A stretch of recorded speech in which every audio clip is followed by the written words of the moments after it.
കാസർഗോഡ് ബന്ദിയോട് കാറും താർ ജീപ്പും കൂട്ടിയിടിച്ച് ഒരാൾ മരിച്ചു. മഞ്ചേശ്വരം മച്ചമ്പാടി സ്വദേശി ഫാത്തിമത്ത് മിർസാനത്താണ് മരിച്ചത്. കാലുണ്ടായിരുന്ന 3 പേർക്കും പരിക്കേറ്റു. ഷഫീഖ് നസറുള്ളയുണ്ട് വാർത്തയുടെ വിവരങ്ങൾ നൽകാൻ. ഷഫീഖ്, എപ്പോഴായിരുന്നു ഈ അപകടം? മറ്റു വിവരങ്ങൾ? കാസർഗോഡ് ബന്ദിയോട് മുട്ടം ദേശീയപാതയിലാണ് താർ ജീപ്പും കാറും കൂട്ടിയിടിച്ച് ഒരു മരണം ഉണ്ടായിരിക്കുന്നത്. മഞ്ചേശ്വരം മച്ചമ്പാടി സ്വദേശി ഫാത്തിമത്ത് മിർസാനത്ത് 28 വയസ്സാണ്. അവരാണ് മരിച്ചത്.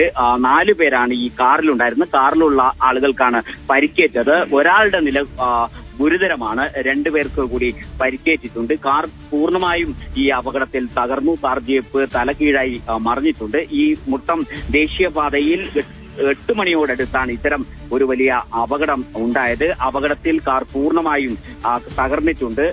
2 പേർക്കാണ് ഗുരുതരമായി പരിക്കുകളോടെ മംഗളൂരുവിലെ ആശുപത്രിയിലേക്ക് കൊണ്ടുപോയത്. അവിടെ വെച്ചാണ് ഒരാൾ മരണപ്പെട്ടു. മഞ്ചേശ്വരം മച്ചമ്പാടി സ്വദേശി ഫാത്തിമത്ത് മിർസാനത്താണ് മരിച്ചത്. ഇപ്പോൾ ഒരാളുടെ നില ഗുരുതരമായി തന്നെ തുടരുന്നുണ്ട്. 4 പേരായിരുന്നു ഈ കാറിലുണ്ടായിരുന്നത്. 4 പേരും മഞ്ചേശ്വരം മച്ചമ്പാടി സ്വദേശികൾ തന്നെ.